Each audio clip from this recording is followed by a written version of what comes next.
Hi everybody, I'm Billy. This is Antioch, Chapter 10, The Circle. Antioch's buildings and streets spiraled around a broad clearing of earth and grass, sown in rows with tombstones. It was the Circle's graveyard, where their dead lay buried as saints.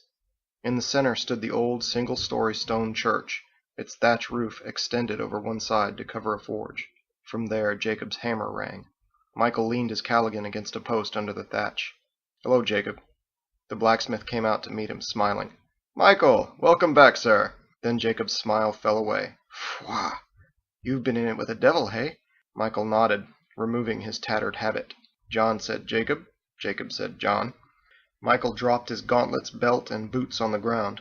"I don't know if anything can be done with those." He pulled off his tabard. "This is for the fire."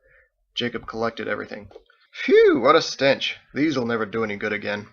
Michael unlaced his one-piece chainmail sleeve. He stepped out of it, and then shed the dingy shreds of his long handles, a formerly white, full-body stocking of padded underwear. Bullet scars mapped his skin. Whole chunks of him had been blasted away. He gave his armor to Jacob, pointing out the damage. Jacob stared at Michael's wounds. "You're all chewed up." Michael motioned at the mail. Jacob focused and poked his fingers through the holes. "The metal's shattered. No ripping. Wasn't claws or teeth. I'd almost guess arrows. What did this to you?" "If you've something with a point, I'll show you." Michael sat on the rough tree stump outside. Jacob went to rummage in his tools and came back with a rusty 6-inch awl, wiping it on his apron before handing it over. John linked his hands behind his back to watch. Michael exhaled and relaxed, trying to avoid opening the way reflexively. If his flesh healed around the tool, it would leave a permanent hole in his leg. He pushed the awl into his thigh until the point touched bone. Blood spurted from the puncture. Jacob cringed. Michael dug in with his finger, keeping his breath deep and even, and then pulled out a lead slug. Light beamed from the wound and the bleeding stopped. John said, "Your control is remarkable, Michael. You'll want some food before you do much more of that, though. Why'd you walk all the way back with that thing in your leg?" Michael held up the bloody slug, remembering how it had jolted him awake when he'd been so close to death. He handed it to Jacob. "That one saved my life. I'll need your help digging out some smaller bits later, John." He felt the rin around a peppering of metal in his body, the metal dragged through his body by the bullets. "I think they're pieces of my sleeve, actually." John scratched his beard, worried. "I see." Michael ran his finger along the ugly scar from his cheek to his neck. "This one almost killed me. They struck me down from 150, maybe 200 yards away." He pointed at the bullet in Jacob's hand. "With those little things." Jacob said, "Who did?" "Sailors." Jacob paused. "Sailors? Really?" It was as though he'd heard pixies did the shooting. Michael nodded. "It's true. There are a few headed for my father's place right now, if you want to meet them and hear some stories. I'm sure it's all over town." Jacob gaped. "Just like that? There are sailors in Antioch?" Michael nodded again, but his attention drifted. The sailors were the best of his news, a small group of curious lives saved. Michael would rather talk about them than what dominated his mind: Moreau, Bowron, and Armageddon. John said, "Jacob, could we have a moment?" "Oh, sure. I think I'll stop by Fergus' place first, hey? I'll need a cider if I'm going to see sailors." He wandered into the forge with Michael's sleeve. John turned to Michael. "I wanted to talk to you about what happened to Moreau. It must have been very difficult." Michael had been knee-deep in death for too long, and had mentioned God more in the last week than he had in 30 years. It was a growing source of concern for John. Michael said, "It had to be done. The bodies were smoking. The buildings were filled with it. We had to make a safe path. More ships may come." John's sympathy showed. "Were there many bodies?" 433. It was an awful day's work. Dreadful. Michael went to the well, cranked up the bucket, and took a long drink of good, clean water. Then he poured it over himself, rinsing away the road and the blood. "No one could help me, because of the smoke. I carried them in pieces from the northern edge of town and from the coast. Then I burned them. They'll haunt me forever, whether or not they haunt Moreau." John wanted to comfort Michael, to embrace him and to reassure him, but Michael wasn't his acolyte anymore. Michael was a grown man and the Templar's consecrant. He was also nude. John stayed where he was. "It's horrible. You've been through too much. Come to the cauldron with me. Sit and eat with friends before we advise Abraham." Michael shook his head. No. I know you're worried, but I need you to help me act. We can't rest now. There's no time. John nodded. I'll gather them in the library for you. Michael left the forge in full white with a touch of gold, wearing a new tabard and long handles. His head, hands, and feet were bare. 3 teenage boys knelt in silence on the grass near the church's front door. Michael passed them, but then hesitated and stopped. I've just returned from Moreau. Did any of you have family there? He winced right after he said it. Edward lifted his head. Did? What do you mean, did? Then he realized what had just happened. His resolve had been tested, and he'd failed. His hands went to his face. Those were the first words he'd spoken in 3 months. Michael's face was an apology. Edward, I'll be your advocate next year, I promise. If there is a next year, how could I have tested them with that? How could I have been so callous? Edward gritted his teeth. That's you! What dirty trick! Did something happen, Moreau? My cousin lives there. Michael refused to say. The other boys bowed their heads when he looked at them. Edward shouted, Fwah! More than once as he stomped away. Fwah! Michael sighed and went in. The church was a windowless hall lit by a single hearth. 10 straw mats lined the cold stone floor. 2 men knelt inside, both wearing blank acolytes' tabards over their clothes. Joseph wore a kind of yellow plaid under his, dyed from the flowers around his hometown of Somerset. Thomas had been wearing the fellowship's brown and white for years. They stood and saluted. Michael returned their respect, but made it clear he was bound for the oak and iron door at the other end of the room. After he passed, Thomas and Joseph whispered to one another. John was just as grim. I say, what do you think has happened? Something bad. Michael knocked. Abraham opened the door from the other side, as if he'd been waiting there. The male sagged on his scrawny frame. Hair and beard flowed like white willow from his head, and 4 scars clawed through the right side of his deep and withered face. An iron key hung from a chain around his neck. He stepped aside from Michael. Books, papers, and scrolls crammed the small library's shelves on every wall, shadowy from the candles on the round table in the center. Michael took a seat with John, Samuel, and Gabriel, while Abraham locked the door with his key. Other than Michael, all wore the full habit of the circle. Samuel touched his own rugged face, indicating Michael's scar. That's a good one, Michael. Samuel was missing his 2 front teeth. It gave him a boyish look when he smiled, despite his beef and wrinkles. Gabriel was a huge man, tall even in his chair, and broad. Burn scars webbed his jaw and throat and descended into his collar, as though he'd been splashed with acid. His voice was rich bass and sarcastic. Where's your sleeve, Michael? Are you going to advise the Templar on your long handles? Outrageous. Sudden pity crossed Michael's face. He knew by Gabriel's manner that no rumor had reached him. Gabriel, who had come from generations of Moreauans, who was that town's pride and champion, had no idea what Michael was about to reveal. John passed Michael a book. The cover and spine read Bauron in sacred script. It was Michael's full account of those monsters, taken from his, John's, and the sailors' experiences. The ship's notes stuck out from its pages. John passed the Vesper's logbook as well. Michael took out the bloody crumpled parchment Biggs had found, passed it to Gabriel, and addressed the table. That letter, in our script, was on a ship that ran aground near Moreau, undoubtedly the source of what happened. A ship from oversea. Gabriel, Samuel, and Abraham paused and looked at John, who nodded. Michael held up the note Andelin had given him. This one came by the sailors of another ship, who are here now in the... Abraham interrupted. You've examined them? Michael said, Of course, and resumed, dreading Gabriel's imminent reaction. The notes are nearly identical, Abraham interrupted again. No, Michael, not the notes. I meant these sailors. You've laid hands on them? Michael breathed like he was pulling a bullet out of his thigh. Of course, sir. That is what I meant as well. Human. Men and women. 50 altogether. He waited for another interruption. Abraham motioned impatiently for him to continue. Michael read the note aloud. Armageddon is arrived. Break your silence. Open the library. Ezekiel. He handed it to Gabriel, who still held the other and didn't know what to think of either. Samuel's mouth fell open. Abraham put his elbows on the table and covered his face, hair spouting from behind his gauntlets. Comparing the 2 notes, Gabriel spluttered, Outrageous! Abraham brought down his hands and pushed himself up from his chair. He pulled a dusty ledger from one of the shelves and opened it close to his face, squinting at the text and grumbling. Armageddon. Prophecy. Idiocy. Michael tried to wait for Abraham's attention, but Gabriel demanded to know what had happened. So, with the Templar flipping pages in the background, Michael reported the story of Moreau. Gabriel's face emptied. You burned the bodies, and you burned the town. His heart broke as he began to understand. Abraham still flipped through the book.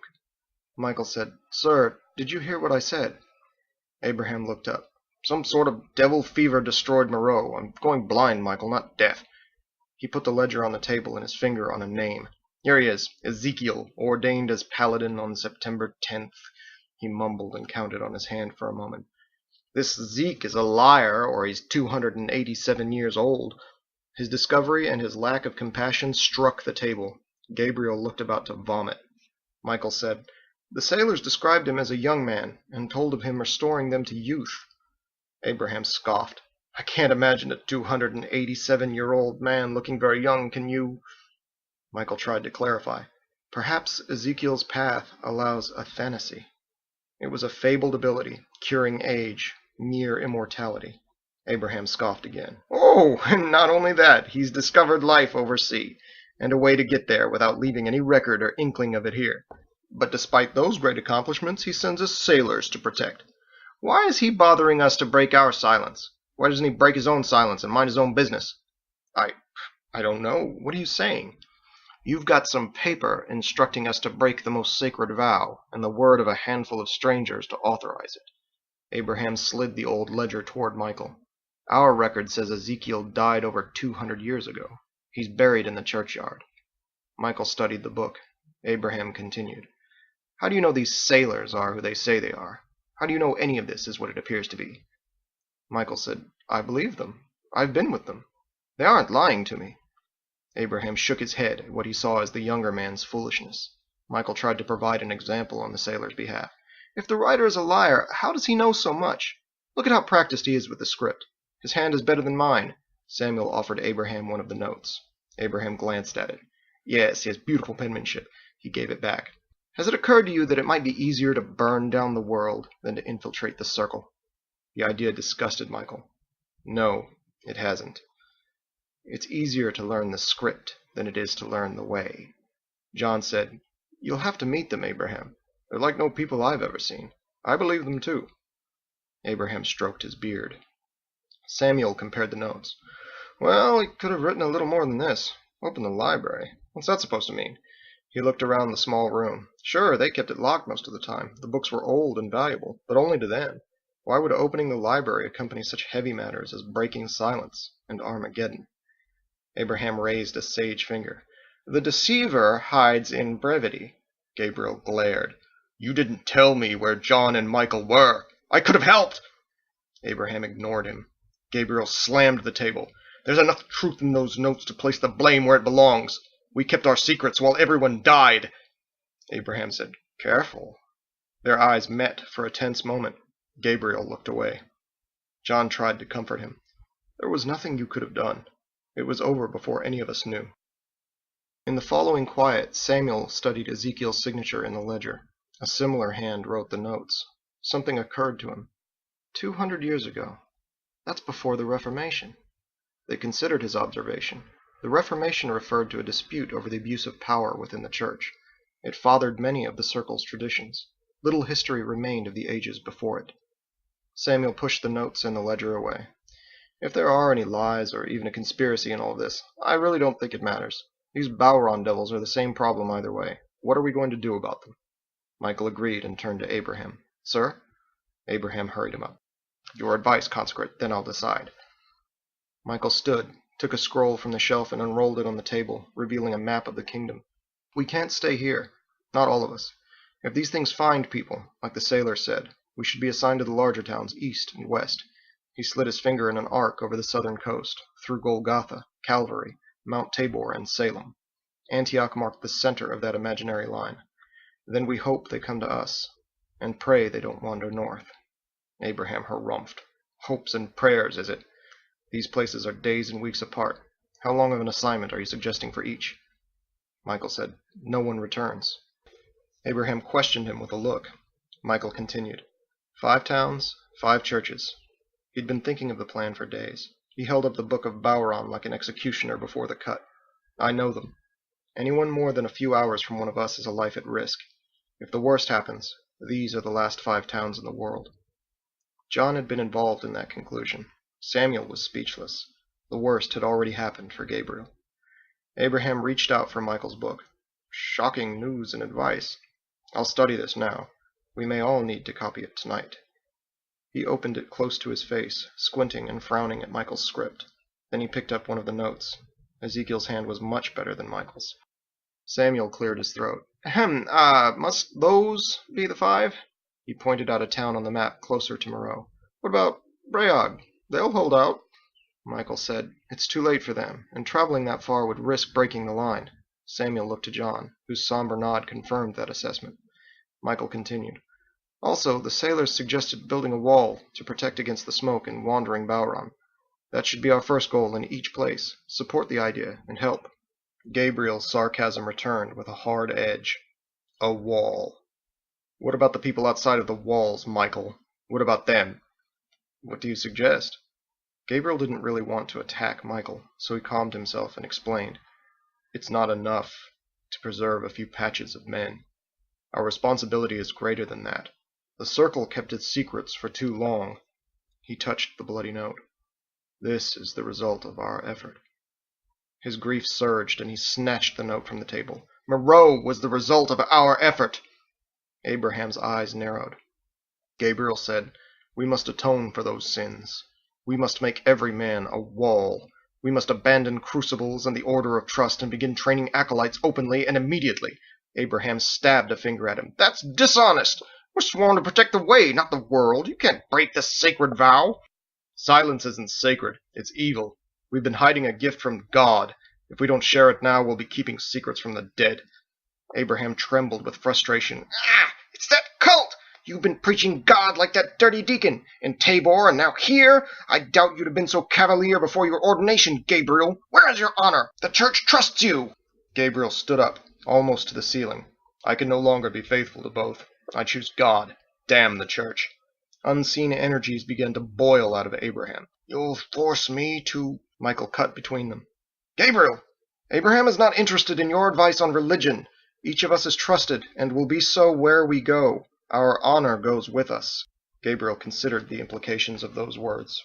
Abraham flashed reproach at Michael. "How dare you tell him that? Right in front of me, no less. You just told him to go off on his own if he wants to commit heresy." Samuel and John stayed quietly out of that argument. "Gabriel is upset. He isn't thinking clearly right now." Michael stared a warning at the large man, who yielded and sat down. "Regardless, we can't break any vows in here." He scanned the table. "Should Abraham take my advice, none of us will ever meet again. You would all leave with the trust you've earned." Abraham stared at him, momentarily shocked. None of what Michael had said broke the law, but he was no less the herald of the order's end. And Gabriel... Abraham sat, exasperated. The others stayed quiet. "Anything else, consecrate? Are you done destroying everything?" Michael said, "Yes, I have a request, actually." Abraham was incredulous. What could you possibly have the nerve to request right now?" "Assign me to Antioch." That is the end of Chapter 10. If you enjoyed this podcast, you can follow the link at the top of my website, www.williameharlan.com, and purchase the full novel from Amazon in ebook format for $2.99, or as a paperback for $12.99. Thanks for listening. Tune in next week for Chapter 11, Crusade.